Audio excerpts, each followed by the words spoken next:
नमस्कार। खबरों की खबर में आपका स्वागत है। आज एक ऐसी चीज हुई है, एक ऐसी खबर आई है जिससे महाराष्ट्र की राजनीति में फिर से बवाल खड़ा हो गया है, क्योंकि इन्फोर्समेंट डायरेक्टरेट ने अपनी सप्लीमेंट्री चार्जशीट के अंदर अघाड़ी सरकार के पूर्व गृह मंत्री अनिल देशमुख को मेन अक्यूज्ड बनाया है। सबसे जिसको कह सकते हैं कि अब तक जिस चीज से अघाड़ी सरकार बचने की कोशिश कर रही थी, अनिल देशमुख तरह तरह के कानूनी दांवपेच खेल रहे थे, लेकिन आखिरकार 7,000 पेजेस के चार्जशीट के अंदर मुख्य अभियुक्त बनाया गया है अनिल देशमुख को। फिलहाल वो आर्थर रोड जेल के अंदर पड़े हुए हैं। बताया जाता है उनके कमर में दर्द है, घर से उन्होंने बिस्तर मंगवाया है, लेकिन राहत कहीं मिलती हुई नजर नहीं आ रही है। 2 दिन पहले ही 14 दिनों की हिरासत उनकी और एक्सटेंड कर दी गई थी, लेकिन ये तो सिर्फ एक हिस्सा है। ईडी ने अपनी चार्जशीट में इन्हें प्राइम अक्यूज्ड बनाया तो है, लेकिन अभी सीबीआई की कार्रवाई होनी है। लेकिन इसमें किस हिसाब से अनिल देशमुख फंसते हुए नजर आ रहे हैं, उस चार्जशीट की क्या क्या डिटेल है वो आप सुनेंगे तो आप भी दंग रह जाएंगे। 7,000 पेजेस का ये चार्जशीट है। 14 लोगों को एक्यूज्ड बनाया गया है। उसमें अनिल देशमुख के दोनों बेटे भी और 2 सहयोगी भी, और भी कई सारे लोग हैं इस 14 लोगों की लिस्ट में। लेकिन अनिल देशमुख उनको प्राइम सस्पेक्ट, प्राइम अक्यूज इसलिए बनाया गया है क्योंकि ईडी का दावा है कि ये जो वसूली गैंग का जो पैसा होता था वो सीधे सीधे अनिल देशमुख के पास आता था। क्या लिखा गया है चार्जशीट में? Deshmukh, while acting as Home Minister of Maharashtra with dishonest intention, has received illegal gratification of approximately rupees 4 crore 70 lakhs in cash from various orchestra bar owners through suspended Sachin Waze, then the Assistant Police Inspector of Mumbai Police. With the help of Delhi-based dummy companies, Deshmukh family laundered the tainted money of rupees 4 crore 18 lakhs and projected it as untainted by showing the same as amount received in the trust, namely Sri Sai Shiksha Sanstha। ED की तरफ से ये crystal clear आरोप लगाया गया है कि ये पैसे जो 4 करोड़ 18 लाख रुपए जिसे मनी लॉन्ड्रिंग किया गया जिस कंपनियों के द्वारा, वो दिल्ली में बेस्ड है। 4 कंपनियां हैं और कुल मिलाकर के, ये तो मैं बस एक हिस्सा बता रहा हूं, 27 कंपनियों को ईडी ने खंगाला है, जो कुछ बेंगलोर में भी है, कुछ कोलकाता में भी है, कुछ दिल्ली में भी। पूरे तार इसको कह सकते हैं कि शेल कंपनियों का, फर्जी कंपनियों का एक जाल बना करके ये गृह मंत्री साहब 1 2 का 4 4 2 का 1 कर रहे थे।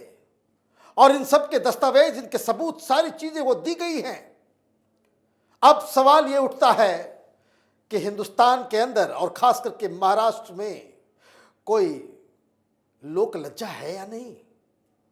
एक ऐसी सरकार जिसके पास पब्लिक का मैंडेट नहीं था, ऐसी सरकार जिसे लोगों ने रिजेक्ट कर दिया था, ऐसी सरकार, ऐसी पार्टियां जिन्हें बहुमत नहीं मिली, जो आपस में ही एक दूसरे से लड़ रहे थे चुनाव के बाद। लेकिन अब इस चार्जशीट के बाद और तमाम घटनाओं के बाद ये क्यों नहीं कहा जा सकता कि ये जो अघाड़ी सरकार है, ये सरकार इसलिए ही बनाई गई थी कि लोगों के खून को ये चूस सके, बार ओनर से पैसे ऐंठ सके, वसूली का धंधा कर सके। और वसूली का धंधा किन से? तो जो लोग खाकी वर्दी पहन के, जिनके ऊपर वसूली को रोकने की जिम्मेदारी थी, ये तमाम लोग आज बेनकाब हो गए। और ये चार्जशीट यही खत्म नहीं होना।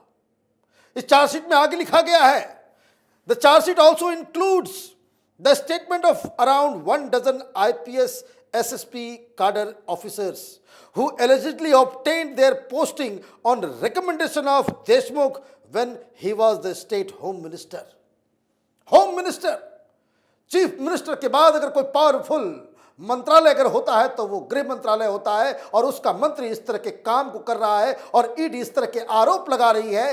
12 से ऊपर आईपीएस और स्टेट काडर के जो पुलिस अधिकारी थे, उनसे पूछताछ की गई और उन लोगों ने माना कि हाँ, कि अनिल देशमुख के रिकमेंडेशन के ऊपर ही उनको तबादला दिया गया। और ये कहानी क्यों शुरू हुई, पूरी की पूरी रिपोर्ट इसके अंदर, ये जो 7,000 पेजेस का जो विस्फोटक चार्जशीट है, जो इस अघाड़ी सरकार और तमाम कांग्रेस पार्टी हो या एनसीपी हो या शिवसेना हो, उन्हें बेनकाब करने के लिए काफी है। उसमें यह बताया जा रहा है कि रश्मि शुक्ला ने किस हिसाब से एक सरकारी रिपोर्ट जो दर्ज किया था कि कैसे गृह मंत्रालय में पैसे लेकर के पोस्टिंग का धंधा किया जा रहा था, उन लोगों से बातचीत करके सारे सबूतों के साथ दिया गया। लेकिन अभी भी इसमें एक जो मसला फंसा हुआ है, वो मसला फंसा हुआ है कि रश्मि शुक्ला जो अघाड़ी सरकार के दौरान स्टेट सीआईडी की चीफ हुआ करती थी, उन्होंने बाकायदा परमिशन लेके ये तमाम लोगों के फोन को टैप किया था।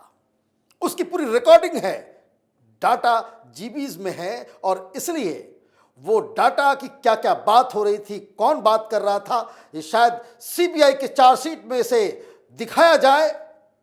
और ये सारी चीजें गृह मंत्रालय के दफ्तर से ये पूरा कारोबार चल रहा था उगाही का।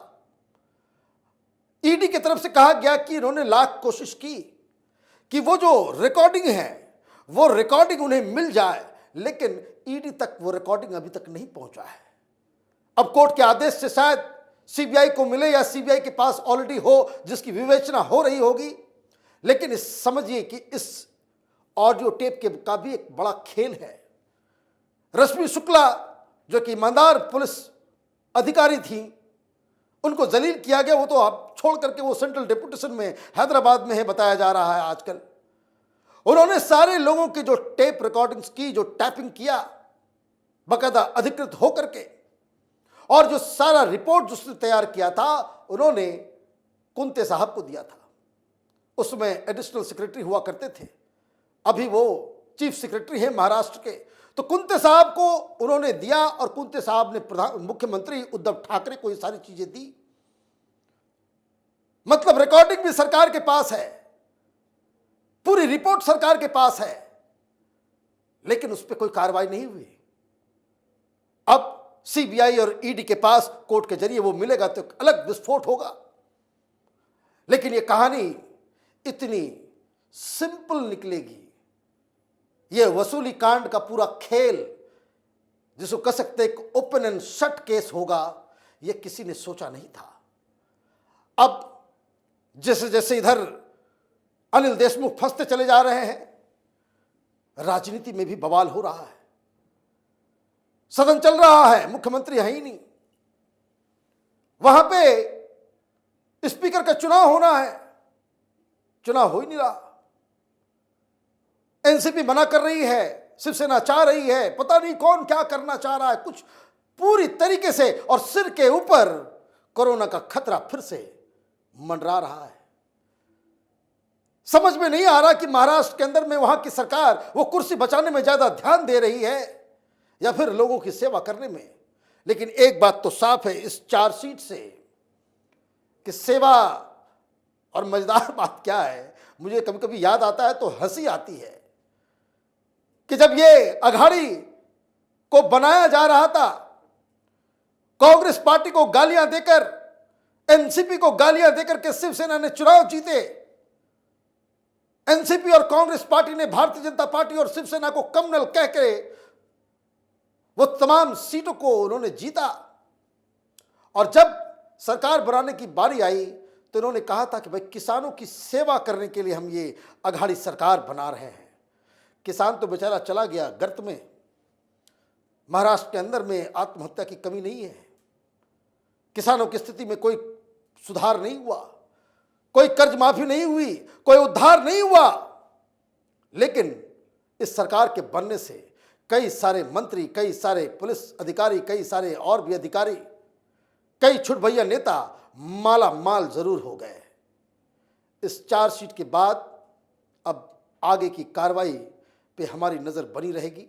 आप देखते रहिए कैपिटल टीवी। हमारे वीडियोस को लाइक कीजिए, शेयर कीजिए और हमारे चैनल को सब्सक्राइब कीजिए। धन्यवाद।